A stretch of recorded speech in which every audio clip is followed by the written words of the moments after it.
जिनकी मृत्यु हुई है वो कोई देश के आम नागरिक नहीं थे मेरे भाई, वो हमारे देश के सर्विंग प्राइम मिनिस्टर थे। क्यों इनका शरीर जब वापस देश में आया तो वो काला और नीला पड़ चुका था पूरी तरह। क्यों इंदिरा गांधी ने कहा कि कोई छानबीन की अब जरूरत नहीं है। वो फ्लास्क जिसमें उन्होंने आखिरी बार दूध पिया उसका फॉरेंसिक एग्जामिनेशन क्यों नहीं किया गया। क्यों आखिरी दर्शन के लिए उनके परिवार, उनके बीवी बच्चों को उनके पास नहीं जाने दिया। इतने सारे प्रश्न जिनका कोई उत्तर नहीं है। 2 अक्टूबर की बात करते हैं तो आपके मन में क्या आता है? क्या आता है? गांधी जयंती आता है। सबके मन में गांधी जयंती आता है, मेरे मन में भी आता है। पर आज जिस व्यक्ति की बात करेंगे इनका जन्म भी 2 अक्टूबर को हुआ था। कौन है ये व्यक्ति? ये है लाल बहादुर श्रीवास्तव। लाल बहादुर शास्त्री श्रीवास्तव, हाँ श्रीवास्तव। 12 साल के जब ये थे इन्होंने अपना सरनेम श्रीवास्तव को त्याग दिया था, क्योंकि ये डीपली इंग्रेन था इनके मन में कि मैं कास्ट सिस्टम के अगेंस्ट रहना चाहता हूं। अगर एक भी आदमी को अनटचेबल हमारे देश में कहा गया तो भारत, पूरे के पूरे भारत को शर्म से अपना सर झुकाना पड़ेगा। ये छोटी हाइट के थे पर बड़ा टॉल स्ट्रेचर था इनका। ये लाल बहादुर शास्त्री, इनको शास्त्री टाइटल ग्रेजुएशन कंप्लीट होने के बाद ऐसे टाइटल दिया गया था जब इन्होंने ग्रेजुएशन कंप्लीट करी, क्योंकि ये बहुत जबरदस्त स्कॉलर थे। स्वतंत्रता के लिए भारत की बहुत मेहनत करी। लाल बहादुर शास्त्री की कुछ अद्भुत बातें आपको बताऊंगा। ये वीडियो आप खुद भी नहीं छोड़ पाओगे, मैं क्यों बोलूं, आप इसको मत छोड़ो। इन्होंने ग्रीन रेवोल्यूशन तो किया, हरित क्रांति पंजाब हरियाणा उत्तर प्रदेश में, वो सब तो किया ही किया। ये 7 बार अरेस्ट हुए, 9 साल खुद जेल में रहे। और जब ये रेल मंत्री बने थे इतना सिंसियर कि गलती से एक एक्सीडेंट क्या हुआ, इन्होंने तुरंत रिजाइन दे दिया। आज के नेता भी बोलते हैं कि इनका यही जेस्चर वॉल्यूम्स में इनके बारे में सब कुछ कह देता है कि इनकी महानता और इनकी इंटेग्रिटी कैसी है। एक ऐसा स्टैंडर्ड कि खुद ही जाकर के इन्होंने रिजाइन कर दिया। लाल बहादुर शास्त्री जब ये प्राइम मिनिस्टर बने, पाकिस्तान को हराया, भारत रत्न तो उनको मिला ही मिला। इनकी मैं पहली कहानी आपको सुनाता हूं, अर्ली डेज ऑफ फ्रीडम की। जिस समय अभी देश को स्वतंत्रता मिली नहीं थी, उस समय लाला लाजपत राय ने एक संस्था बनाई, servants of India society. Servants of India society एक ऐसी संस्था थी, ये उन गरीब स्वतंत्रता सेनानियों की मदद करती थी जिनके पास पैसा नहीं था लेकिन उनको जेल हो जाती थी। यानी कि कुछ ऐसे हमारे फ्रीडम फाइटर थे, जब जिनको जेल में डाल देते थे तो उनका पीछे पूरे परिवार के पास उनकी आय, उनकी आमदनी सुरक्षित नहीं रहती थी। और ऐसे ही थे हमारे लाल बहादुर शास्त्री। जब इनको जेल भेज दिया गया तो इनकी पत्नी, इनके बच्चों के लिए घर में जीविका सुरक्षित नहीं थी, तो इनको भी 50 रुपया महीना कौन देता था? सर्वेंट्स ऑफ इंडिया सोसाइटी इनको 50 रुपये महीना देती थी। इसको लाला लाजपत राय ने बनाया था। 50 रुपये महीना इनके घर जाता था। तो एक दिन उन्होंने जेल से एक चिट्ठी लिखी अपनी पत्नी को, ललिता शास्त्री को। पूछा, ललिता क्या तुमको 50 रुपया हर महीना मिलता है? और अगर मिलता है तो क्या तुम उसमें घर चला पा रही हो? तो ललिता का तुरंत चिट्ठी से जवाब आया, बोलो एकदम महीने के महीने मुझको 50 रुपया मिल जाता है, और तो और मैं 40 रुपये में घर चला लेती हूँ, 10 रुपया बचा भी लेती हूँ। तो शास्त्री जी सोचे 10 रुपया बचा रही है, 40 रुपये में काम चल जाता है। शास्त्री जी मुस्कुराए, तुरंत सर्वेंट्स ऑफ इंडिया सोसाइटी को चिट्ठी लिख दी। बोला मेरा काम 40 रुपये में चल रहा है, ये 10 रुपया घटा करके आप बाकी 10 रुपये किसी और ज़रूरतमंद को दे दीजिए। ये थे लाल बहादुर शास्त्री। ये इनकी एपिटोम ऑफ इंटेग्रिटी। इतने ईमानदार थे। जिस समय जेल में थे ना ये अंग्रेज, उस समय शासक थे हमारे देश में, इनको पता चला कि इनकी बेटी बहुत बीमार है, इतनी बीमार है कि हो सकता है वो शरीर ना छोड़ दे। इन्होंने चिट्ठी लिख के रिक्वेस्ट किया कि भाई मुझको अपना घर जाने दीजिए, मैं बच्ची से मिलके आना चाहता हूं, मैं जेल वापस लौट आऊंगा। तो इनको पैरोल पे 21, इन्होंने 15 दिन की छुट्टी मांगी, इनको 21 दिन की छुट्टी दे दी। क्योंकि जेलर इतना इनसे इंप्रेस था ना, ये विनम्र बहुत थे। मैंने बताया ना कॉपीराइट है इनके पास में विनम्रता का। ये कहानियां हर बच्चे को, हर परिवार में, हर जगह दिखा देना भैया। हाँ, इनको 21 दिन की छुट्टी मिली, ये जेल से घर गए। जैसे ही जाकर के बेटी को गले लगाया, बेटी के पास बैठे, थोड़ा मुस्कुराई बेटी इनको देख करके, और उसके बाद बेटी ने शरीर छोड़ दिया। उसी दिन शरीर छोड़ दिया। ये तुरंत गए, उनके लास्ट राइट्स जिसको बोलते हैं, उनका अंतिम संस्कार अपनी बेटी का किया। आंसू बहाए, सब बहुत दुखी थे, क्योंकि बेटी से मिलने के लिए इनको छुट्टी दी। अब बेटी का तो देहांत ही हो गया। तो घर लौटते हुए अपनी पत्नी को रास्ते में बोले कि अब मैं जेल वापस जा रहा हूँ। तो पत्नी ने बोला 21 दिन के लिए आए हो, कुछ दिन तो हमारे साथ रह लो आप। बोला नहीं, मुझे अंग्रेज सरकार ने छुट्टी दी थी बेटी के लिए, अब बेटी ही नहीं रही तो वो छुट्टी लेना मेरे लिए गलत होगा। मुझे तो ईमानदार रहना है ना, मैं ईमानदारी से ही जीवन जीना चाहता हूँ। और ये वापस लौट गए। खूब उनके पड़ोसियों ने, रिश्तेदारों ने रोका, ये माने नहीं। ये वापस जेल लौट गए। और जब जेल गए तो वहाँ के जो जेलर थे उन्होंने खुद ही कहा कि आप 21 दिन रह सकते हैं, हमने आपको 21 दिन की छुट्टी दी है। पर उन्होंने कहा नहीं, मैं 21 दिन तो आपने मुझे बेटी के लिए छुट्टी दी है, जब बेटी का देहांत हो गया तो अब छुट्टी किस बात की। और इन सब बहुत जेलर, अंग्रेज, इनके सब लोग इनकी ईमानदारी से इतना इंप्रेस रहते थे ये कहते थे स्वतंत्रता की रक्षा केवल सैनिकों का कार्य नहीं है, इसके लिए पूरे देश को मजबूत होना है। लिए थे लाल बहादुर शास्त्री। ये आगे चल के जब भारत हमारा आज़ाद हुआ, ये रेलवे मिनिस्टर बनाए गए पहले 1950 में। जब ये रेलवे मिनिस्टर बनाए गए, इनकी एक कहानी सुनाता हूं, लोली बट नॉट लोनली। ये मैंने कहानी को टाइटल दिया, बहुत सुंदर कहानी, आपको अच्छा लगेगा। लोली मतलब बिल्कुल लो रहते थे, बिल्कुल विनम्र, नीचे झुक के रहते थे, पर लोनली नहीं थे। हजारों लाखों लोग इनके, करोड़ों इनके साथ रहा करते थे। लाल बहादुर शास्त्री, ये जब इनकी स्पीच थी, ये मुगल राय रेलवे स्टेशन पे थी। ये मुगल राय जंक्शन है, आप जानते हैं, मुगल राय जंक्शन जो था ये वहीं के रहने वाले भी थे। तो उस स्पीच में जब ये स्टेज पे चढ़ने लगे तो उन्होंने देखा कि पूरी भीड़ के अंदर इनकी मां भी खड़ी थी। तो ये स्टेज पे चढ़े ही नहीं, ये पीछे से गए, अपनी मां को बुलाया और स्टेज के पीछे ले गए और बोला, मां कैसी हो, ठीक हो, तुम्हारे तो घुटने में दर्द है ना? मां बोली हाँ। बोले अरे यहां मत रुकना।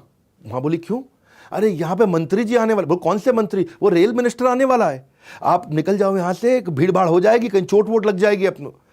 तो माँ को लौटाया, वापस आए, स्टेज पे खूब स्पीच वीच दी, उतर के जाने लगे। तो पत्रकार ने देख लिया, उनको रोका, बोला आपकी माँ को आप पीछे ले गए, फिर माँ को लौटा दिया, फिर स्पीच देने आए, क्या हुआ? तो बोले मेरी माँ को ना अभी तक पता नहीं है कि मैं रेल मंत्री हूँ, तो मैं चाहता था कि वो चुपचाप चली जाए। उनको लगता है मैं रेलवे के अंदर एक छोटा सा सरकारी मुलाजिम हूँ, एक छोटी जूनियर नौकरी करता हूँ। बोला बता देना चाहिए था, वो कितना गर्वित महसूस करती, मेरा बेटा मिनिस्टर है। बोले वो ठीक है, लेकिन I didn't wanted my mother to get arrogant. मैं नहीं चाहती उनके अंदर अहंकार आ जाए। हाँ, क्योंकि हो सकता है मुझे वो कोई ना कोई काम रेकमेंड करे, किसी इंसान को रेकमेंड करे जिसको मैं बाद में मना नहीं कर पाऊंगा, और वो मेरे लिए बहुत तकलीफ हो जाएगी। ऐसे ज़बरदस्त व्यक्ति थे कि जब आगे चल करके होम मिनिस्टर बने 1960 के आसपास। 1960 में जब ये होम मिनिस्टर बने तो लाल बहादुर शास्त्री के जो बेटे थे वो वहीं स्कूल में दिल्ली में पढ़ा करते थे, और टांगा के अंदर, रिक्शा के अंदर स्कूल जाया करते थे। बहुत दूर स्कूल होता था इनका। तो एक बार उनके बेटे ने आकर के बोला, पिताजी आप तो हमारे देश के होम मिनिस्टर हैं। बोले हाँ। बोले आप होम मिनिस्टर हैं, हमको टांगे में जाना पड़ता है, आपकी सरकार के अंदर छोटे मोटे मिनिस्टर भी गाड़ियों में उनके बच्चे आते हैं, आपके यहां जो सेक्रेटरी है उसके बच्चे भी गाड़ियों में आते हैं, और हमको टांगे में जाना पड़ता है। ये क्या बात हुई? तो बिल्कुल गलत तरीका हुआ। जब वहां पे कोई जूनियर लोग भी अपनी गाड़ियों में भेज रहे हैं तो हमको भी तो गाड़ी में भेज सकते हैं, आपके पास तो गाड़ी है। तो तुरंत उन्होंने जवाब दिया, माई कार इज अहंकार। हाँ, ये सोचना कि वो मेरी गाड़ी है, माई कार, इट इज अहंकार। अहंकार मतलब क्या हुआ कि भाई वो मेरी गाड़ी नहीं है, वो होम मिनिस्टर की गाड़ी है, मैं अलग हूं, होम मिनिस्टर अलग है, तुम मेरे पुत्र हो, तुम होम मिनिस्टर के पुत्र नहीं हो, तुम लाल बहादुर शास्त्री के पुत्र हो। Lal Bahadur Shastri was a man of integrity and competence. Indira Gandhi उनकी बहुत तारीफ करती थी कि हम्बल थे, टॉलरेंट थे, और इनके अंदर इनर स्ट्रेंथ इतनी थी, और आम आदमी से कनेक्ट कर पाते थे, क्योंकि वो मंत्री बनने के बाद, प्रधानमंत्री बनने के बाद भी आम आदमी थे। उनकी ना फीलिंग थी सर्विंग, नॉट बीइंग सर्व्ड। वो सेवा करना चाहते थे, सेवा लेना नहीं चाहते थे। एक बार होम मिनिस्टर रहते वो कोलकाता की जब फ्लाइट पकड़ने के लिए निकले, वो इतना लेट हो रहे थे, इतना लेट हो रहे थे, उनको लगा फ्लाइट मिस हो जाएगी। और तब उनके साथ में दिल्ली के कमिश्नर ऑफ पुलिस भी साथ में ट्रैवल कर रहे थे।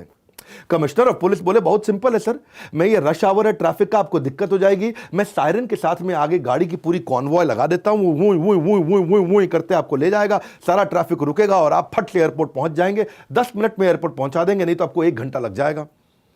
लाल बहादुर शास्त्री ने मना कर दिया। वो बोले मैं तो 10 मिनट में एयरपोर्ट पहुंच जाऊंगा, लेकिन कम से कम 10,000 लोग जो इस समय ऑफिस आवर्स में घर लौट रहे हैं, उनका 1 घंटा खराब हो जाएगा।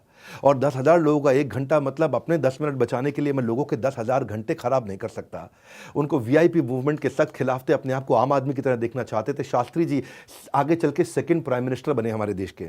जवाहरलाल नेहरू के बाद में 27 मई 1964 को उनका देश के दूसरे प्रधानमंत्री, ये लाल बहादुर शास्त्री की कहानी है, सुनिएगा आगे। 9 जून 1964 को उन्होंने गुलजारी लाल नंदा से, जिनके पास एक टेम्पोररी रिस्पॉन्सिबिलिटी थी, प्रधानमंत्री की पोजीशन रिसीव करी। प्रधानमंत्री बनने के बाद भी वो वैसे ही थे, epitome of morality, epitome of morality as a prime minister. 19 महीने तक प्राइम मिनिस्टर रहे। क्या हुआ, एक बार लाल किले के पास उनकी पत्नी और बच्चों के साथ में उनको एक पत्रकार ने देख लिया। अच्छा, पत्रकार क्या देखता है, डीटीसी की बस, जो दिल्ली ट्रांसपोर्ट कॉर्पोरेशन मतलब सरकारी बस, उससे उतर के अपना लाल किला जा रहे और वहां बच्चों को जो है ना चुस्की आइसक्रीम खिला रहे। तो पत्रकार उस दिन तो कुछ नहीं बोला, बाद में जब उनको मिला, बोला शास्त्री जी मैंने आपको सरकारी बस डीटीसी के अंदर देखा लाल किला जाते वक्त, और संडे का दिन था शायद, आज से 2 महीना पहले। बोला ठीक बात है, देखा आपने मुझको, हो सकता है। बोला आप कहाँ सरकारी बस में घूम रहे थे? तो बोले देखो ऐसा है, मेरे पास गाड़ी नहीं है तो मैं सरकारी बस में ही जा। बोला गाड़ी तो है आपके पास ना? वो मेरी गाड़ी नहीं है, हाँ, वो प्राइम मिनिस्टर की गाड़ी है। हाँ, वो मेरी गाड़ी नहीं है। अभी मैं अपनी पत्नी और बच्चों को लेकर के जा रहा था, तो इसीलिए जब मेरे पास गाड़ी नहीं है तो मैं तो बस में ही जाऊंगा ना, आम आदमी की तरह में। तो लोग इतना हैरान होते थे। अच्छा, इस बात से लेकर के उनकी पत्नी शर्मिंदा हो गई, बोला ऐसा जवाब काहे दे दिया आपने पब्लिक में जा करके, हमारी भी बेइज्जती करा दी आपने। तो लाल बहादुर शास्त्री ने बड़े प्रेशर में आके परिवार के 12,000 रुपये का लोन लेकर के एक फिएट गाड़ी उन्होंने लोन पे ली अपने लिए। इतने सिंपल व्यक्ति थे, इतने सिंपल व्यक्ति थे कि एक दिन केरोसिन का तेल लेने के लिए, अच्छा प्रधानमंत्री केरोसिन का तेल लेने के लिए पहुंच गए, राशन कार्ड से लेके राशन लिया जाता था, तो वहां दुकान पर जाके लाला जी को बोले भाई केरोसिन का तेल दे दो। बोला राशन कार्ड दीजिए, लीजिए राशन कार्ड, क्या नाम है, बोले लाल बहादुर शास्त्री। तो वो बेचारा बोला कि अच्छा अब तुम कहोगे कि तुम प्रधानमंत्री भी हो। तो वो थोड़ा चुप हो गए, हैं जी लाल बहादुर शास्त्री। बोला हाँ मैं प्रधानमंत्री हूं। तो हंसने लग गए, ए छोटू प्रधानमंत्री, इतना हंसने लग गए जोर जोर से। अब वो जो है बनिया बेचारा केरोसिन का तेल देने की जगह मजाक उड़ा रहा था। बहरहाल जब कनस्तर के अंदर तेल डाला तो पीछे से सिक्योरिटी भागती हुई आई और तेल का ड्रम उठाया, तब उसको समझ में आ रही इतनी सिक्योरिटी भागती हुई आई इनकी। एक्चुअली सिंपल धोती कुर्ते में रहने वाले उनकी सिंप्लिसिटी के कारण उनके बेटे कहा भी करते थे कि लाल के हमारे जो शास्त्री जी थे उनको हमेशा मिसजज कर लिया जाता था। सुनील शास्त्री उनके बेटे, उनके बारे में कई बार कहते हैं कि कॉमनली उनको समझ लिया जाता था कि ये प्रधानमंत्री नहीं है हमारे देश के। 1964 की कहानी सुनाता हूं आपको। जब प्रधानमंत्री के बेटे Anil Shastri Saint Columba's school में पढ़ रहे थे तो वहां पेरेंट टीचर मीटिंग हुआ करती थी उस समय। तो पेरेंट्स को रिपोर्ट कार्ड लेने होता था, वो जाना पड़ता भाई रिपोर्ट कार्ड लेना बेटे का। तो अनिल शास्त्री 1964 में जब वो सेंट कोलंबस स्कूल में पढ़ रहे थे तो रिपोर्ट कार्ड लेने का समय आया तो शास्त्री जी पहुंच गए स्कूल। अच्छा, जब सिक्योरिटी गार्ड ने देखा, अरे अरे प्रधानमंत्री खुद आए हैं, रिपोर्ट कार्ड, भागा अंदर दबड़ दबड़ दबड़ जाकर के प्रिंसिपल को, टीचर को, सबको ले आया, गेट खोल दिया, बोला गाड़ी अंदर ले आए। शास्त्री जी बोले गाड़ी अंदर नहीं लाऊंगा, बाहर ही लगाऊंगा। हाँ, और वहीं उनको जो है ना फटाफट प्रिंसिपल टीचर सब भागे, उनको नीचे बैठा दिया, बोला आप यहाँ एक कमरे के अंदर बैठ जाइए, क्योंकि इनकी क्लास तो 3rd फ्लोर पे है, टीचर अपने आप आ रही है रिपोर्ट कार्ड देने के लिए। बोले आपने इसलिए मुझे बैठाया? शास्त्री जी उठ गए, बोला नहीं नहीं मैं 3री मंजिल चढ़ के जाऊँ। बोलो कोई लिफ्ट नहीं है, चढ़ के जाऊँगा, क्या समस्या है। तो वो धीरे धीरे अपना शास्त्री जी चढ़ करके 3री मंजिल पर जब चढ़ के पहुँचे तो वहाँ उसकी क्लास के बाहर पहुँचे अपने बेटे की, और क्लास के बाहर पहुँचे तो वो बहुत लंबी लाइन लगी हुई। अच्छा, वो लाइन से आगे जब उनको लेके जाने लगे तो फिर आकर के लाइन के पीछे लग गए। बोले नहीं नहीं, लाइन से क्यों तुड़वा रहे हैं? प्रधानमंत्री देश का अपने बेटे की रिपोर्ट कार्ड लेने के लिए स्कूल के बच्चों की पेरेंट्स की लाइन में जाकर के लगे, 1 घंटा वेट किया और रिपोर्ट कार्ड लिया। प्रिंसिपल बोला ये क्या तरीका हो, आप देश के प्रधानमंत्री हैं। बोला प्रधानमंत्री बाद में हूं, पहले मैं अपने बच्चों का पिता हूं। शास्त्री जी जब सारा काम खत्म करके नीचे आए और प्रिंसिपल बोले देखिए हमें बहुत बुरा लग रहा है। तो प्रधानमंत्री बनने के बाद शास्त्री जी बोले जब मैं नहीं बदला तो आप क्यों बदल जाते हैं? और उन्होंने कहा कि अगर मैं ऐसा नहीं करूंगा ना, अगर मैं आज लाल बहादुर शास्त्री ऐसा नहीं करूंगा तो मेरे बच्चे बिगड़ जाएंगे और उनमें अहंकार आ जाएगा कि मैं प्रधानमंत्री का बेटा हूं। अपने बच्चों को सिखाने के लिए कि ये विनम्रता अगर मैं आज नहीं प्रैक्टिस करूंगा तो मेरे बच्चों को कभी प्रैक्टिस करा भी नहीं पाऊंगा। ये ऐसे अद्भुत व्यक्ति थे कि मैं आपको एक कहानी सुनाता हूं जिसको मैं कहता हूं clear cut versus pay cut, clear cut on his own pay cut. इनको सरकारी गाड़ी as a prime minister Chevrolet Impala मिली हुई थी। शेवरोले इम्पाला उस समय बड़ी अच्छी गाड़ी लगती थी। उनके बेटे अनिल शास्त्री को बड़ा मन था कि मैं ये गाड़ी किसी दिन चलाऊंगा। अच्छा, पिताजी देते नहीं थे गाड़ी, नहीं नहीं ये गाड़ी सरकारी आप नहीं चला सकते। तो एक दिन पिताजी कहीं मीटिंग में थे, प्रधानमंत्री ये पीछे से आए, अपना गाड़ी वाड़ी निकाली और ले करके घूम फिर करके आए और वापस लाके गाड़ी लगा दी। अब बेटे ने जब गाड़ी पार्क कर दी, अगले दिन पिता को पता लग गया, शास्त्री जी को समझ आ गया, लग रहा है कुछ गड़बड़, गाड़ी इस्तेमाल हुई। तो ड्राइवर ने बताया हाँ आपका बेटा ले गया था। तो उन्होंने कहा कोई बात नहीं, एक काम करो, चेक करो कितना किलोमीटर चली थी, कल कितनी चली थी और आज कितनी है, डायरी निकाल के चेक करके बताओ। तो बोले 14 किलोमीटर चली है साहब। तो बोले मेरा बेटा 14 किलोमीटर चलाया है गाड़ी? हाँ जी 14 किलोमीटर। कोई बात नहीं, क्या स्टोरी है? क्लियर कट ऑन पे कट। इन्होंने फटाफट से कागज़ निकाला और चिट्ठी लिख दी कि 14 किलोमीटर का तेल की को अगले मेरी आने वाली तनख्वाह से काट लिया जाए, क्योंकि ये मेरे पर्सनल इस्तेमाल के लिए यूज़ की गई थी। वो 14 किलोमीटर का तेल इन्होंने अपनी तनख्वाह से कटवाया। शास्त्री जी एक ऐसे व्यक्ति थे कि इनके घर का एक कमांडमेंट था, इनके घर का एक नियम था। मैं उसकी कहानी सुनाता हूँ आपको। अनिल जो इनका बेटा सेंट स्टीफेंस कॉलेज में एडमिशन के लिए गया। अब वो स्कूल से पास आउट हो चुका था, Saint Stephen's college north campus में एडमिशन के लिए वहाँ पहुँचा। वो बहुत लंबी लाइन लगी हुई थी, इतनी लंबी लाइन थी, धूप का समय था क्योंकि गर्मियों का सीजन होता है उस समय, जून के महीने में एडमिशन चल रहा था। तो अनिल शास्त्री लाइन के अंदर लगे लगे लगे लगे धूप के अंदर चक्कर खा के नीचे गिर गए। चक्कर खा के नीचे गिरे तो लोग आए, इधर उधर उसको उठाया, पानी वानी छिड़का, तो किसी ने उसको लिम्का पिला दी और कोई इसको ले गया वहाँ पे जो है अपना पास में डॉक्टर के यहाँ। अच्छा, डॉक्टर ने उनका इलाज विलाज किया, थोड़ा उनको ठीक हुआ तो उनसे पूछा पिता का नाम बताओ, अपना नाम बताओ। बोला मेरा नाम अनिल शास्त्री। बोले पिता का नाम बताओ। अब पिता का नाम बताओ तो ये अपनी माँ का नाम बताने लगे। बोले नहीं नहीं, माँ का नाम ठीक है था, मुझे पिता का नाम बताओ। वो फिर माँ का नाम बताने लगे। बोले माँ का नाम ठीक है, हमारे यहाँ नियम है, पिता को हम हैंड ओवर करेंगे आपको, तो अपने पिता का नाम बताओ। तो ये बोले पिता का नाम है लाल बहादुर शास्त्री। तो डॉक्टर हंसने लगा। अब तुम बोलोगे कि वो प्राइम मिनिस्टर हैं, तो ये बोला कि हाँ जी वो प्राइम मिनिस्टर है। तो डॉक्टर फिर हंसने लगा और थोड़ी देर में किसी ने इन्फॉर्मेशन दे दी थी, तो इनके पिता वहाँ पहुँच गए। वो डॉक्टर बहुत हैरान हुआ देख करके कि प्रधानमंत्री का बेटा इतना देर से लाइन में लगा हुआ। तो डॉक्टर ने पूछ लिया कि आपका बेटा आपका नाम क्यों नहीं बता रहा था। तो उस समय लाल बहादुर शास्त्री बोले कि हमारे घर में एक नियम है कि no one is allowed to take my name anywhere, इससे ये ग्राउंडेड रहेगा जिंदगी भर। और वहीं लाल बहादुर शास्त्री ने बोला अगर आपने इस पर जोर नहीं डाला होता ना तो ये मेरा नाम आपको कभी बताता भी नहीं।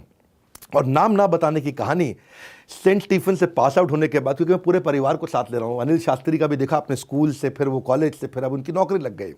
अनिल शास्त्री एक प्राइवेट कंपनी के अंदर नौकरी किया करते थे। अच्छा, क्या वो किसी को नहीं पता कि लाल बहादुर शास्त्री प्रधानमंत्री के बेटे। लेकिन अनिल शास्त्री की कंपनी में एक दिन उनके मैनेजर ने जाके कंपनी के ओनर को बता दिया, अरे प्रधानमंत्री का बेटा है ये, हमारे यहां नौकरी करता अनिल शास्त्री। वो बड़ा हैरान हुआ। उसने सोचा अच्छा प्रधानमंत्री का बेटा, चलो कुछ जुगाड़ करते हैं, इसको जरा तनख्वाह बढ़ा देते हैं, प्रमोशन दे देते हैं, अपना भी कुछ ना कुछ आगे चल के काम बनेगा। हाँ, तो उसने तुरंत एक चिट्ठी लिख करके दी कि भाई आपको प्रमोशन दिया जाता है, आपकी तनख्वाह बढ़ा दी जाती है, तनख्वाह डबल कर दी गई। अनिल शास्त्री बहुत खुश, बहुत खुश। घर गए, जाकर के पिताजी को कहानी सुनाई, चिट्ठी दिखाए, देखो हमारा प्रमोशन हो गया, हमारी सैलरी बढ़ गई, अरे कमाल हो। पिताजी ने पूछा ऐसा क्या किया तुमने भाई? हाँ, जो प्रमोशन है वो अप्रैल के महीने में होता है, तुम्हारा नवंबर में काहे हो गया प्रमोशन? तो वो बोले ये तो मुझे मालूम नहीं है, बस हुआ है प्रमोशन, तनख्वाह नहीं। तुमने किया क्या ऐसा जो तुम्हारी तनख्वाह बढ़ गई? शास्त्री जी ने पूछा बेटे से। बेटा बोला कुछ तो देखा होगा ना मुझ में इसलिए दिया। शास्त्री जी बोले कोई बात नहीं। अगले दिन दफ्तर में गए, दफ्तर जाकर सुबह सुबह अपने प्रधानमंत्री कार्यालय से उसकी कंपनी के चेयरमैन को फ़ोन लगा दिया, क्या भैया आपने हमारे बेटे को प्रमोशन क्यों दिया, उसकी तनख्वाह काहे बढ़ाई आपने? तो बेचारा बोला अरे प्रधानमंत्री प्रणाम आपको, हाँ बड़ा खुश हुआ, प्रधानमंत्री का फोन। बोले आपका बेटा है तो काबिल तो होगा ही ना। नहीं नहीं नहीं, काबिल है कि मेरा बेटा है? नहीं नहीं दोनों है। नहीं नहीं, काबिल है कि मेरा बेटा है? नहीं काबिल तो है, ये जैसे ही पता चला आपका बेटा है, मैं तनख्वाह बढ़ा दी। बोले शट अप, अभी उसकी तनख्वाह आधी करो और अभी उसका डिमोशन करो, वापस डालो उसको, नहीं तो मैं तुम्हारे खिलाफ कार्रवाई कर दूंगा। हाँ, वो बेचारा आदमी घबरा गया और फटाफट अनिल शास्त्री बेचारा उदास बहुत हुए कि यार मेरा बक्का अभी प्रमोशन हुआ, मुझको नीचे गिरा दिया। ऐसे थे लाल बहादुर शास्त्री जी। बोले overturn your decision with immediate effect, ऐसा करके इंस्ट्रक्शन दिया उन्होंने उनको एज ए प्राइम मिनिस्टर। लाल बहादुर शास्त्री अपनी पत्नी के साथ एक दफा भुवनेश्वर गए थे, जगन्नाथपुरी की तरफ भुवनेश्वर गए। He favours budget instead of favouring favours. मैं आपको कहानी सुनाता हूं क्या है। इनकी पत्नी को साड़ी खरीदने का मन था। वह बहुत सुंदर साड़ी की एक फैक्ट्री थी जो कि उड़िया साड़ी बनती थी, ट्रेडिशनल बहुत सुंदर साड़ी। ये फैक्ट्री में गए तो वहां लोगों को पता चला अरे प्रधानमंत्री आए अपनी धर्मपत्नी के साथ में। फैक्ट्री का मालिक पूरी टीम आगे पीछे आगे पीछे आगे पीछे आगे पीछे घूमने लगे, अरे प्रधानमंत्री आए। बोले हम आपको साड़ी दिखाने लगे। अब प्रधानमंत्री साहब ने, उनकी पत्नी ने 4 साड़ियां सेलेक्ट करी। तो 4 साड़ी सिलेक्ट करी, पूछा कितना पैसा? वो बोला अरे अरे अरे क्या बात करते हैं, आपसे थोड़ी पैसा लेंगे, इतनी सेवा आप देश की करते हैं, आप तो स्वतंत्रता सेनानी हैं, आपसे कैसे पैसा लेंगे, इतना अपराध कराएंगे प्रधानमंत्री। बोले आप कितना पैसा पूछ रहे हैं आपसे? नहीं नहीं नहीं, अरे आपसे कैसे, कितना पैसा आपसे पूछ रहे हैं, अरे आपसे क्या, समझ में नहीं आ रही है तो फिर हम चलते हैं, धन्यवाद। अरे रुकिए रुकिए रुकिए, वो 4 साड़ी का पैसा बताया। जब 4 साड़ी का पैसा बताया तो शास्त्री जी एकदम उनके पसीने छूटने लगे, तो बहुत महंगी साड़ी है। हाँ, तो उन्होंने अपनी पत्नी को समझाया, कोने में ले जाके 3 साड़ियाँ वापस रखवाई और अपने बजट में 1 साड़ी आती थी, 1 साड़ी उठाई और निकल दी। इसको बोलते हैं फेवर्स द बजट। हाँ, instead of favouring the favours, वो किसी से फेवर नहीं लिया अपनी ज़िंदगी के अंदर। वो ऐसा है जी, एक ऐसे व्यक्ति हैं जो लोगों को रिकॉग्नाइज करना चाहते हैं, not being recognised by them. लोग उनको पहचान ना लें लेकिन उनको रिकॉग्निशन देना चाहते हैं। एक दफ़ा इनका कॉन्वॉय जब जा रहा था, इनका इच्छा हुआ कि गन्ने का जूस पिए। ठेले पे गन्ने का जूस वाला बैठा दिल्ली में, तो उन्होंने कहा गन्ने का जूस पीना है। तो उनकी सिक्योरिटी ने बोला अभी लेके आते। ना ना ना, अरे तुम जाओगे, इतने सारे ब्लैक कैट कमांडो, वो बेचारा वैसे ही घबरा जाएगा और जूस तो है, पैसा भी नहीं ले पाएगा। बोले क्या किया जाए, तुम गाड़ियां दूर लगाओ, मैं पैदल जाता हूँ धोती कुर्ते में, मैं इतना आराम से जाकर जूस पीऊंगा, पहचानेगा भी नहीं। काम भी छोटे थे शास्त्री जी, अपना आराम आराम से धीरे धीरे चलते हुए गए ठेले पे जाके बोले भैया जूस। जैसे ही ठेले वाले ने देखा हैरान हो गया, जमीन पे लेट गया। शास्त्री जी आए हैं, शास्त्री जी, जय जवान जय किसान जय। और बहुत हैरान, वो एकदम पैर पे जाके उनके लेट गया। और शास्त्री जी जो है ना, बहुत उनको वो फील हुआ, उसने बड़े मन से सबको जूस पिलाया और सबका मतलब इतना प्रेम दिया उसने। ये थे शास्त्री जी हमारे। ये इंडिया यूनाइटेड विद शास्त्री व्रत। एक इस बात को ध्यान से सुनना, शास्त्री व्रत क्या होता है आज आपको बताते हैं। इस समय जब इंडिया पाकिस्तान का युद्ध चल रहा था तो खाने की एक्यूट शॉर्टेज हो गई थी। ये कहीं कहीं लोगों को पता होगी। इसको शास्त्री व्रत की कहानी बोली जाती है। इतना खाने का शॉर्टेज हो गया, पड़ा देश में बड़ी दिक्कत हो गई और अमेरिका ने धमकी दे दी, लड़ाई बंद करो, तुमको खाना देना बंद कर देंगे। लाल बहादुर शास्त्री जी ने क्या किया, सोचे यार खाना कम पड़ जाएगा देश में, क्या किया जाए। अपने घर में गए, सबको इकट्ठा करके बैठा दिया। बोला आज से हमारे घर के अंदर रात को खाना नहीं बनेगा, दिन में एक बार खाना खाएंगे, और जो बच्चे हैं उनको शाम को, एक हफ्ते तक शाम का चूल्हा नहीं जलेगा, लेकिन बच्चों को शाम को केला और दूध मिल सकता है। एक हफ्ता सबने किया, घर के अंदर शास्त्री व्रत का पालन किया गया। शास्त्री जी ने बोला तो करना है भैया, पिताजी ने बोला तो करना। सब के सब अपना एक हफ्ता, कोई एक ही दिन का खाना खाया और शाम को सबके सब चुपचाप अपना सो जाए। एक हफ्ता ऐसा करने के बाद शास्त्री जी ने देखा कि सबके सब ठीक है, सबको कोई दिक्कत नहीं हुई, ना कोई बीमार हुआ, ना कोई समस्या हुई। ये गए फटाफट से रेडियो स्टेशन पहुंचे, हमारे देश का जो सरकारी रेडियो स्टेशन, वहां जाकर के उन्होंने अनाउंसमेंट किया कि मैं चाहता हूं, इस समय देश हित के लिए आप सबकी मुझे बहुत ज़रूरत है। पूरे देश को यूनाइट किया उन्होंने और बताया अपनी कहानी कि एक हफ्ता कैसे उन्होंने व्रत रखा। बोले कि पूरे देश को 15 दिन के लिए मैं चाहता हूं दिन में एक बार खाना खाएं, ताकि हम इस शॉर्टेज से निकल जाएं। हमें अपने दुश्मन से इस समय लड़ना है और मुझे आपके साथ की ज़रूरत है। पूरे देश ने इनका साथ दिया। उस दिन से पूरा देश इस व्रत को शास्त्री व्रत के नाम से जानता है। ये कहते हैं कि I had always felt uncomfortable कि मैं लोगों को बोलूं और खुद इसका पे अमल ना करूं। दूसरों को सलाह देने और खुद अमल ना करने के बारे में मेरे मन में हमेशा असहजता रहती थी। ये लाल बहादुर शास्त्री कहा करते थे। ये कहते हैं डिसिप्लिन और यूनाइटेड एक्शन, यही रियल स्ट्रेंथ होती है एक देश की, और वो यूनाइटेड एक्शन उन्होंने लिया है। ये कहते हैं कि मैं भारत देश से, मैं अपनी मां भारत से, मैं मां भारती से ऐसे लिपटा हूं जैसे एक बच्चा अपने मां के स्तन के आसपास जाकर लिपट जाता है, क्योंकि उसको महसूस होता है कि ये मुझको ताकत देगी। ऐसे ही मेरी मां भारती मुझको ताकत देती है। ये थे हमारे लाल बहादुर शास्त्री। हाँ, उन्होंने देश को यूनाइट किया शास्त्री व्रत से। मैं बड़ा इंस्पायर्ड रहा हूं, हमेशा शास्त्री जी से इतना इंस्पायर्ड रहा हूं। मैंने भी सोचा कि हम देश को, हमें भी तो लोगों को जोड़ना है। कैसे जोड़ना है? हम बिजनेस कम्युनिटी के कारण जोड़ सकते हैं। तो मेरे मन में एक बीच में एक ऑफ ट्रैक जाऊंगा, 5-10 सेकंड के लिए आपको बताता हूं कि हमने एक ऐसी बड़ा बिजनेस की कम्युनिटी बना दी है जिसमें हम देश के एंटरप्रेन्योर्स को साथ में जोड़ते हैं। उन्होंने शास्त्री व्रत से जोड़ा है, यहाँ बिजनेस कम्युनिटी विद बड़ा बिजनेस से हमने उनको जोड़ा है। भाई अगर आपको फोटो वोटो भेजनी है फेसबुक इंस्टाग्राम पर करें टैप, हाँ, लेकिन बिजनेस के रंग में रंगना है तो इंस्टॉल करें हमारी कम्युनिटी ऐप। हमने एक ऐसी बड़ा बिजनेस कम्युनिटी ऐप बनाई। इंस्टाग्राम, फेसबुक और रील स्क्रॉल करते रहोगे मेरे भाई तो ये आपका समय और दिमाग दोनों को खोखला कर देगा। You want to be productive, लेकिन then you have to master your minutes. It's simple, time is what we want but we are very very worst around it. हमने बड़ा बिजनेस की एक ऐसी अप्रोच बनाई है, दुनिया की पहली बिजनेस कम्युनिटी ऐप बना दी है। आज आप डाउनलोड कर लेना, आप जाकर के देखना। SMEs, entrepreneurs, learn and grow, investor, startup, management, professor, जैसे फेसबुक चलता है, इंस्टाग्राम चलता है, वैसे ही हमने ये ऐप बनाई। अभी 2 महीना पहले बनाई। इस ऐप को हम डेली इंप्रूव कर रहे हैं। लाखों लोग आ चुके हैं। इस ऐप को फेसबुक की तरह ही आप इस्तेमाल कर पाएंगे, इंस्टाग्राम की तरह इस्तेमाल करेंगे, लेकिन रहेंगे कौन? केवल एंटरप्रेन्योर। वो फिल्मी फोटो ऐसा करके चुम्मी बाहर निकाल करके समुद्र के किनारे खींचना हो तो इंस्टाग्राम पे जाइएगा, बिजनेस सीखना हो तो बड़ा बिजनेस ऐप पे आइएगा। बड़ा सरल है, इंस्टाग्राम की भी जरूरत है और बड़ा बिजनेस कम्युनिटी ऐप की भी जरूरत है। आपको skill, technology, management, digital marketing, investing, HR, कुछ भी सीखना है, बिजनेस शुरू करना है, बिजनेस खड़ा करना है, बड़ा करना है, सब कुछ सीखना है। वहां कुछ भी इररिलेवेंट नहीं है, बड़ा फोकस्ड है। आप दुनिया भर के ऐप पे जाकर के 3 घंटा लगाओगे और यहां पे आकर के केवल 15 मिनट लगाओगे, आपको बहुत वैल्यू, आपको फर्क समझ में आ जाएगा। बहरहाल शास्त्री जी की वापस बात करते हैं, बहुत मजा आ रहा है, ऐप डाउनलोड कर लेना। ये रियल मैन ऑफ प्रिंसिपल थे। रशिया ने इनको इनवाइट किया एक दफा। ये रशिया गए, वहां पे ऑफिशियल टूर पे। इनकी धर्मपत्नी बोली मुझको भी जाना है, तो बोले प्रधानमंत्री को बुलाया। प्रधानमंत्री की धर्मपत्नी को नहीं बुलाया। बोले लेकिन मेरे भी इच्छा है। ठीक है, इन्होंने अपने पर्सनल तनख्वाह से पैसे निकाले, उसकी टिकट कटाई अपनी पत्नी की, उनको ले गए रशिया। और रशिया जब गए वहां पे तो उन्होंने इनके स्वागत में खूब रंगारंग कार्यक्रम रखे। वहां रशियन ऑफिशियल ने एक बैले डांस ऑर्गेनाइज किया। वहां बोल्शोई नाम का थिएटर होता है कैसा, वहां पे बैले डांस बहुत अच्छा चल रहा। अच्छा, अंधेरा हो जाता पूरे हॉल के अंदर और वहां पे बैले डांस आप समझ रहे हैं वो चल रहा होता है, और बैले डांस चल रहा, अंधेरा हो, जैसे ही बत्ती जली तो देखा शास्त्री जी वहां है नहीं, उनकी कुर्सी खाली। तो इनकी सिक्योरिटी में हड़कंप मच गया, सारे उधर भाग के देखने लगे और बाहर गए, ढूंढा शास्त्री जी, देखा पार्क में जाके बेंच पे अपना बैठ के डायरी पे कुछ लिख रहे। पत्नी आई, सिक्योरिटी आई, पूछे क्या कर रहे हैं? तो शास्त्री जी बोले कि भाई देखो, मेरे को सिंपल सी बात है, नित्यांगना जो वहां थी उनकी टांगे नंगी थी, उन्होंने पूरे कपड़े पहने नहीं थे। मनोरंजन की दृष्टि से उन्हें देखना ये मेरा और मेरी धर्म पत्नी का और उन सारी स्त्रियों का घोर अपमान होगा, और अपनी धर्म पत्नी जो मेरे साथ बैठी है उसका कितना बड़ा अपमान होगा। तो शास्त्री जी ऐसे व्यक्ति, उनके जैसे प्रधानमंत्री मुझे नहीं लगता न कभी आए हैं, न कभी आएंगे, न भूतो न भविष्यति।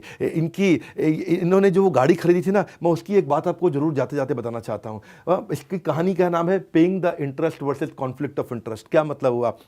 शास्त्री जी ने कर्जे पे गाड़ी ली थी, अपनी पत्नी को पहले बता दिया था, हाँ सुनो मेरी प्रिय धर्म पत्नी, अगर मैं शरीर छोड़ दूंगा तो ये जो है ना, बैंक वाले मुझसे बहुत प्रेम करते, तुमसे लोन वापस लेंगे नहीं। लेकिन तब उनकी बात मत मानना। वही हुआ, ताशकंद फाइल्स, ताशकंद के अंदर शास्त्री जी का देहांत हो गया। वो किसी को पता नहीं, मैं उसकी बात अभी करूंगा आपसे। और देहांत होने के बाद बैंक ने एक चिट्ठी लिख दी इनकी धर्म पत्नी को कि अब आपको इस लोन को रीपे करने की कोई ज़रूरत नहीं है। प्रधानमंत्री ने गाड़ी खरीदी थी, ललिता शास्त्री उनकी धर्म पत्नी, उन्होंने बैंक वालों को बुलाया, सुनिए ज़रा आप हमारे घर आ सकते हैं क्या? बैंक वाले सब फटाफट घर आए। बोले मेरे पति ने मुझे पहले ही बता दिया था, शास्त्री जी हमें पहले ही बोल गए थे कि आगे चल के तुम मुझसे लोन माफ़ कराने की बात करोगे। लेकिन मुझे शास्त्री जी बोल गए थे कि जो मेरी आज पेंशन आती है उस पेंशन से ही चुकाते रहना। 5,000 रुपये का बचा हुआ लोन अगले 4 साल में शास्त्री जी की धर्म पत्नी ललिता शास्त्री ने अपनी पेंशन से वो सारा लोन चुकाया और तब उस गाड़ी का इस्तेमाल करते रहे। लाल बहादुर शास्त्री जैसे प्रधानमंत्री न थे न कभी होंगे। इनकी मर्डर मिस्ट्रीज के बारे में कोई नहीं समझ पाया। इतनी कॉन्फ्लिक्टिंग डेथ थ्योरीज हैं। इंडियन गवर्नमेंट कहती है कि ये तो हार्ट पेशेंट थे, इनको हार्ट अटैक हुआ। फैमिली रिलेटिव्स कहते हैं नहीं, इनका मर्डर हुआ, इनको पॉइजन दिया गया ताशकंद के अंदर। मैं वो जगह पे गया हूँ ताशकंद में जहाँ पे इनका आज भी वो स्मारक है। वही 2 अक्टूबर को मैं उनके जन्म के दिन गया था, जिस दिन उनका जन्मदिन था, तो वहाँ फूल वूल हमने चढ़ाया, मैं खुद देख के आया वो जगह। लेकिन बाकी बहुत सारे व्यूज़ हैं। कुछ लोग कहते हैं रशियन इंटेलिजेंस KGB ने इनको मारा, कुछ कहते हैं अमेरिकन इंटेलिजेंस CIA ने इनको मारा। इतनी सारी कॉन्स्पिरेसी थ्योरीज हैं। कुछ कहते हैं ये इंडियन पॉलिटिकल कॉन्स्पिरेसी थी, किसी और को प्रधानमंत्री बनना था इसलिए उनको मरवा दिया गया। इतने सारे प्रश्न जिनका कोई उत्तर नहीं है। क्यों इनका शरीर जब वापस देश में आया तो वो काला और नीला पड़ चुका था पूरी तरह। हार्ट अटैक से तो शरीर काला नीला नहीं पड़ता है ना, इसका किसी के पास उत्तर नहीं है। इनका पोस्टमार्टम तक नहीं होने दिया गया। 10 जनवरी को जब इनके कमरे में इनका देहांत हुआ, उससे पहले इनके कमरे के अंदर बेल भी था और फोन भी था। प्रधानमंत्री के पास बेल होती है, वो घंटी बजाए उनका PA भाग के आता है। उनके पास फोन होता है, वो किसी को फोन करे रिस्पॉन्ड किया जाता है। पर जब 11 जनवरी को देखा तो उनके कमरे में ना तो उनके कमरे में बेल थी ना फोन था। और उनकी मृत्यु के समय में उनका फोन और उनकी घंटी कहां चली गई किसी को नहीं पता। हाँ, जिनकी मृत्यु हुई है वो कोई देश के आम नागरिक नहीं थे मेरे भाई, वो हमारे देश के सर्विंग प्राइम मिनिस्टर थे, जिसकी मृत्यु दूसरे देश में बहुत संदेहजनक स्थिति में हुई थी। तो क्यों इंदिरा गांधी ने कहा कि कोई छानबीन की अब जरूरत नहीं है, जबकि देश की जनता और ऑपोजिशन नेता इसकी लगातार मांग कर रहे थे। वो फ्लास्क जो उनके कमरे में था जिससे वो दूध पिया करते थे, वो अचानक कहां गायब हो गया? पत्नी ललिता शास्त्री ने बताया वो मेरा फ्लास्क था, वो वापस नहीं आया उनके शरीर के साथ में। वो फ्लास्क जिसमें उन्होंने आखिरी बार दूध पिया, उसका फॉरेंसिक एग्जामिनेशन क्यों नहीं किया गया? आखिरी सांस लेते वक्त जब लोग उनके पास आए, शास्त्री जी बार बार फ्लास्क की तरफ इशारा कर रहे थे। जब लोग उनके पास फ्लास्क लेके आए, उनको लगा दूध या पानी पीना चाहते हैं, तो उन्होंने पीछे फेंक दिया फ्लास्क को। वो क्यों इशारा कर रहे थे बार बार उस फ्लास्क की तरफ? जब उनका पार्थिव शरीर भारत में आया, उनके चेहरे पे नीले और काले दाग देखने के बाद जब पूछा गया तो आनंद फानन पे उनके चेहरे पे फटाफट चंदन मल दिया गया। क्यों आखिरी दर्शन के लिए उनके परिवार, उनके बीवी बच्चों को उनके पास नहीं जाने दिया? क्यों उनके शरीर को नहलाने के समय में दोनों बेटों को उनके पास नहीं आने दिया? बहुत सारे प्रश्न हैं। उनकी गर्दन के पास में छेद था जिसमें से खून निकल रहा था। हाँ, उसके अलावा उनकी पेट पे भी कुछ सर्जिकल मार्क्स थे, हाँ, निशान थे, जिसका किसी ने कोई जवाब नहीं दिया। सारे जितने चश्मदीद गवाते, हेल्पर, होटल स्टाफ, वहां पे जो डॉक्टर थे, सिक्योरिटी, कुक्स, आज तक कोई किसी ने कभी मीडिया में आके बात नहीं करी। क्यों किसी ने कोई बात नहीं करी आज तक? हाँ? उनकी घटना के कुछ सालों के बाद केवल 2 ही चश्मदीद गवाह थे। एक थे डॉक्टर RN चुग जो उनके पर्सनल फिजिशियन थे, और दूसरे थे रामनाथ, उनके अपने PA। एक दफा जब एक कमेटी बिठाई गई और उन दोनों को कमेटी में आकर के अपना बयान देने के लिए कहा गया, उसी समय दोनों की अलग अलग जगह पे एक ट्रक के साथ एक्सीडेंट होकर मृत्यु हो गई। यह अचानक ही कैसे हो गया सब कुछ? हाँ, TN कॉल जो इस समय भारत के एम्बेसडर थे, इनकी डेथ के बाद, प्रधानमंत्री की डेथ के बाद में उनका अचानक प्रमोशन हो गया। 30 दिन के अंदर उनका बड़ा प्रमोशन हो गया, उनके लिए ताली बजाई जा रही थी। यही वो व्यक्ति थे TN कॉल जो लगातार बोल रहे थे कि पॉइजन थ्योरी गलत है, इन्हें कोई पॉइजन नहीं दिया गया। कुलदीप नायर जो PM के मीडिया एडवाइजर थे, उनको 4-5 बार उन्होंने फोन करके धमकी दी कि पॉइजन थ्योरी को अखबार में आने नहीं देना है। क्योंकि अच्छा, पूरी घटना के जो प्राइम सस्पेक्ट थे मोहम्मद जान, जो उनके रसोइया थे, वो उनके रसोइया नहीं थे, वो कॉल के रसोइया थे। लेकिन कॉल के रसोइया होने के बावजूद उस दिन, देहांत वाले दिन, उनकी डेथ के दिन का खाना और दूध इसी ने बनाया था। उसके बाद से वो कभी मिला क्यों नहीं आज तक? रशियन ऑफिशियल्स ने उसको, मोहम्मद जान को गिरफ्तार कर लिया, हमारी सरकार ने मोहम्मद जान को छुड़वा दिया, बोला नहीं नहीं हम इसकी गारंटी लेते हैं, ईमानदार आदमी है। क्यों? टीएन कॉल का वो पर्सनल शेफ था, और उसके बाद वो कहां गायब हो गया किसी को नहीं पता। क्यों? उनके देहांत के अगले दिन रशिया से उनको छुड़ाने के बाद आज तक वो कभी नहीं दिखाई पड़ा। क्यों? उस दिन शास्त्री जी के डिनर को वही लेकर के गया था और उसके बाद से अचानक कभी पता नहीं चला उसके बारे में। क्यों? जब शास्त्री जी का पार्थिव शरीर प्लेन से भारत आया, सबके सब लोग रो रहे थे और टीएन कॉल और इंदिरा गांधी हंस रहे थे, मुस्कुरा रहे थे। ऐसा क्यों? बहुत सारे ऐसे प्रश्न हैं जिनके ऊपर मेरी इच्छा है कि मैं पूरा वीडियो बनाऊं। वो आपको कमेंट बॉक्स में बनाना है कि शास्त्री जी की मौत के रहस्य में पूरा वीडियो बनाइए। अगर आपने नीचे कमेंट बॉक्स में बोला तो मैं आकर के उसके ऊपर पूरा वीडियो दूंगा। मेरी रिसर्च एकदम इमैक्युलेट होती है और जब मैं बात करता हूं डंके की चोट पर करता हूं। और जाने से पहले मेरी एक इच्छा है, एक इंपॉर्टेंट अनाउंसमेंट भी मुझे आपको देना है। Important announcement before I close. क्या है अनाउंसमेंट? जैसे कि मैंने आपको स्वामी विवेकानंद जी के वीडियो में पिछले इतवार को बताया था, वैसे अब हर इतवार को खड़े होकर पावरफुल वीडियोस लेकर के आ रहा हूं मैं। अब मैं कई सालों के बाद अपना एक high power motivational physical event लेकर के आया हूं। इसका नाम है बिजनेस कोचिंग प्रोग्राम। उसका मुझे इंफॉर्मेशन आपको देना जरूरी है। वो 3, 4, 5 जून को होने जा रहा है, Friday, Saturday, Sunday, Thyagaraj stadium के अंदर। इसकी सारी टिकट्स बिक चुकी हैं, बस जो बचा है केवल कुछ वो डायमंड सीट, रॉयल डायमंड और बड़ा बिजनेस लाउंज, ये 3 कैटेगरी की सीट्स बची हैं। बाकी पूरा स्टेडियम भर चुका है। 3 दिन सुबह से शाम तक लोग मेरे साथ रहने वाले हैं और बिजनेस के सारे गुण हाई पावर सेमिनार में मुझसे आकर के सीखेंगे। अगर आप मुझसे मिलना चाहते हैं, सेल्फी लेना चाहते हैं, बिलियनियर से सीखना चाहते हैं, हमारे इवेंट्स के बारे में मुझे बेचने की जरूरत नहीं। ये पूरा देश जानता है कि हमारे इवेंट्स कितने पावरफुल होते हैं। बराबरी कोई नहीं कर सकता है हमारे यहाँ, क्योंकि बिजनेस की वो हमारी डॉक्टरी है, उसमें हमारी एक्सपर्टीज है। बोर्ड लाइन नंबर फोन करके पता कर लेना कि भाई diamond seat, royal diamond seat और बड़ा बिजनेस लाउंज ये क्या होता है। बड़ा बिजनेस लाउंज वो होता है जहाँ आप फर्स्ट रो में आकर के बैठते हैं और बिलियनियर प्रोफेसर्स के साथ आकर लाउंज में हमारे साथ में बैठते हैं। ये 3 कैटेगरीज बची हैं, इसके बारे में आप पता कर लीजिएगा। बहरहाल शास्त्री जी के बारे में नीचे कमेंट बॉक्स में मुझको बताइए और किसके बारे में वीडियो देखना चाहते हैं, और इस वीडियो को देश में फैला दीजिए, सबको दिखा दीजिए इस वीडियो को कि हमारे देश का नेता कैसा हो, शास्त्री जी जैसा हो। हमारे साथ जुड़े रहने के लिए, वर्ल्ड के नंबर 1 एंटरप्रेन्योर यूट्यूब चैनल पे आने के लिए आप सबका विनम्रता पूर्वक हाथ जोड़ के प्रेम पूर्वक बहुत बहुत धन्यवाद।